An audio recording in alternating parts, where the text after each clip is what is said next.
सुनेत्रा पवार लवकरच दिल्लीत पंतप्रधान मोदींची भेट घेणार. उपमुख्यमंत्री झाल्यानंतरची पहिलीच भेट, तर केंद्रीय गृहमंत्री अमित शहांनाही भेटणार. प्रफुल्ल पटेल दिल्लीत मोदी शहांना भेटले. सूत्रांची माहिती, राज्यातील सद्यस्थिती, सुनेत्रा पवारांचा शपथविधी, पवार कुटुंबाबाबत भेटीमध्ये चर्चा झाल्याची माहिती. आपण राष्ट्रवादीच्या राष्ट्रीय अध्यक्षपदाच्या शर्यतीत नाही, प्रफुल्ल पटेल यांचं स्पष्टीकरण. सुनेत्राताईंच्या नेतृत्वातच पक्ष पुढे जाणार असल्याचं व्यक्त केलं मत. अजित पवारांचा मृत्यू ऑपरेशन लोटसचा भाग आहे का? खासदार संजय राऊतांचा सवाल. भाजप विरोधात बोलणारा जेलमध्ये जातो किंवा जीव गमावतो, राऊतांचं वक्तव्य.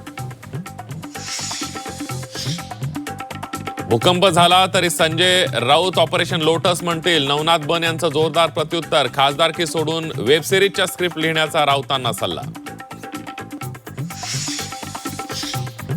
गटनेता निश्चितीनंतर भाजपमध्ये महापौर पदासाठी हालचाली नव्हे. 48 तासात मुंबईचा महापौर पदाचा उमेदवार ठरणार.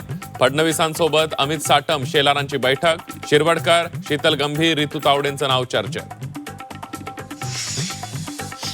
ठाणे कल्याण डोंबिवलीत शिवसेनेचा महापौर. केडीएमसी मध्ये हर्षाली थविल, तर ठाण्याच्या महापौरपदी शर्मिला पिंपोलकर यांची निवड. मीरा भाईंदरच्या महापौरपदी डिंपल मेहताच. मराठी एकीकरण समितीचा विरोध डावलून भाजपचं एक गट्टा मतदान, तर उपमहापौरपदी ध्रुव किशोर पाटील विराजमान. पंतप्रधान मोदींवर प्रचंड दबाव असून ते घाबरले असल्याचा राहुल गांधींचा आरोप. मोदींनी देश विकल्याचा हल्लाबोल. चीनची घुसखोरी, टॅरिफच्या मुद्द्यावरून सलग दुसऱ्या दिवशी लोकसभेत गदारोळ.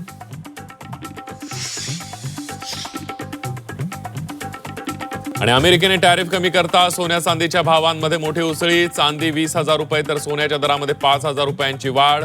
चांदी पुन्हा 2.5, तर सोनं पोहोचलं 1.5 लाखांवर.